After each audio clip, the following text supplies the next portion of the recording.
Assalamualaikum warahmatullahi wabarakatuh. Di kesempatan kali ini kita akan membahas Vivo Y51A. Ini disebut apa ya enaknya? Dibilang produk baru tapi sama aja kayak Y51 sebelumnya.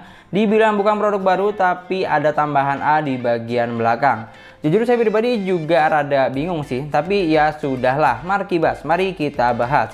Hal beda dan hal baru apa yang ditawarkan Vivo Y51A ini. Dari tampilan box depan jelas ya, perbedaannya cuma terletak di penambahan huruf A-nya aja. Selebihnya sama. Dari dalam box pun juga sama. Di sini kita dapat box kecil yang berisi kartu garansi dan panduan singkat.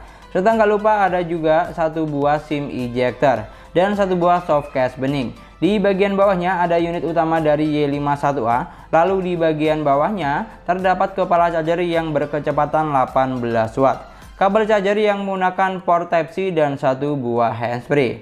Jadi dalam box nggak ada perbedaan dengan Y51 sebelumnya. Oh iya, untuk harganya sendiri Vivo Y51A ini dijual dengan harga 3399 atau Rp3.400.000, sama dengan Vivo Y51 biasa atau Vivo Y51 yang nggak pakai A. Sekarang kita akan lihat unit utamanya. Kira-kira ada hal baru apa di sini? Untuk masalah desain juga nggak ada perbedaan, masih sama dengan Y51 sebelumnya. Menggunakan bahan polikarbonat dengan finishing yang doff. Di bagian belakang cuma ada satu buah framing kamera yang menampung 3 lensa dan satu logo Vivo. Di bagian sebelah kanan ada tombol volume dan satu buah tombol power yang merangkap jadi satu dengan sensor sidik jari atau set fingerprint. Di bagian atas ada slot SIM tray, di bagian bawah ada jack audio 3,5 mm, lubang mikrofon, port charger yang sudah menggunakan USB Type-C, dan 3 buah lubang grill speaker. Untuk bagian depan atau layar, Vivo Y51A juga masih menggunakan konsep layar yang sama, yaitu water drop screen. Memiliki ukuran layar 6,58 inch Full HD+, dan menggunakan panel layar IPS LCD. Dari segi desain dan tampilan, nggak ada perbedaan sama sekali, semuanya sama. Padahal saya sedikit berharap ada perubahan di sini. Ya minimal layarnya jadi pancola supaya makin bagus dan terlihat kekinian. Seperti HP 3 jutaan pada umumnya. Tapi sayangnya Vivo Y51A ini masih setia menggunakan konsep layar water drop screen, yang dimana sangat ketinggalan menurut saya. Oke, kita lanjut ke bagian dalamnya. Di sini untuk user interface atau tampilan juga sama dengan Vivo Y51 sebelumnya. Tampilan aplikasinya model bulat dengan Bluetooth, Wi-Fi, dan lain-lain ada di bagian atas. Untuk masalah performa, Vivo Y51A ditenagai dengan RAM sebesar 8GB dengan internal memorinya 128GB. Dan kalau 128GB masih kurang, kamu bisa up lagi pakai micro SD tambahan sampai maksimal 1TB. Untuk chipsetnya menggunakan chipset Qualcomm Snapdragon 662 octa-core 11nm. Dilengkapi dengan Android 11 dan basis Phantos OS 11 terbaru. Untuk masalah ketahanan, Vivo Y51A memiliki baterai sebesar 5000 mAh dengan kecepatan charging yang cuma 18 watt. Dari semua spesifikasi yang ditawarkan hampir nggak ada perbedaan. RAM-nya sama, penyimpanannya sama, baterainya sama, bahkan UI-nya pun juga sama. Enggak ada perbedaan sama sekali.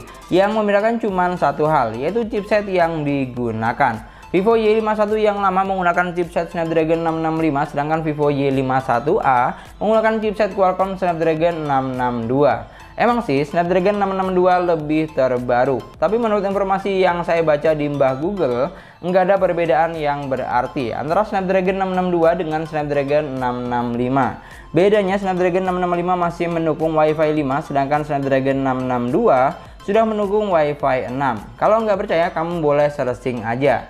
Jadi intinya apa ya, dibilang nggak update tapi prosesornya beda, dibilang downgrade tapi prosesornya yang digunakan lebih terbaru. Jadi ya sudahlah, beginilah adanya.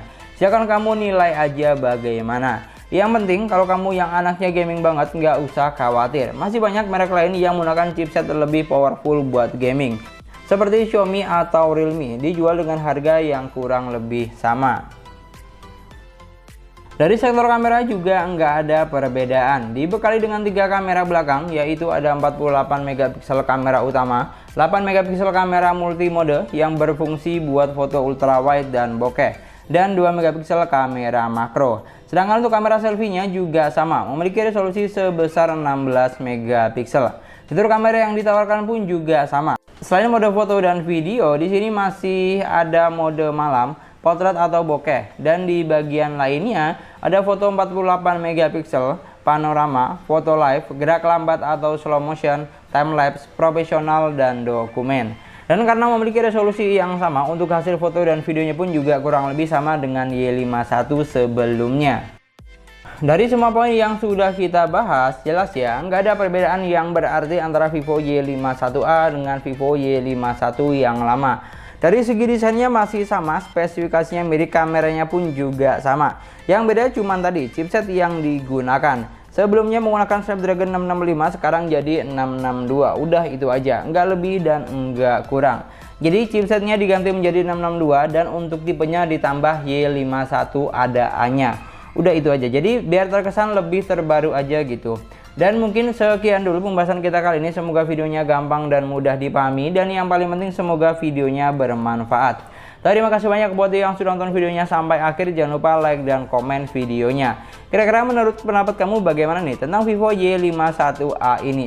Bagus atau tidak? Ada kemunduran atau ada kemajuan? Silahkan kamu tinggalkan komentar di bawah. Jangan lupa juga subscribe channel sesuai harga dan aktifkan juga tombol lonceng pemberitahuannya. Kita ketemu lagi di video selanjutnya. Assalamualaikum warahmatullahi wabarakatuh.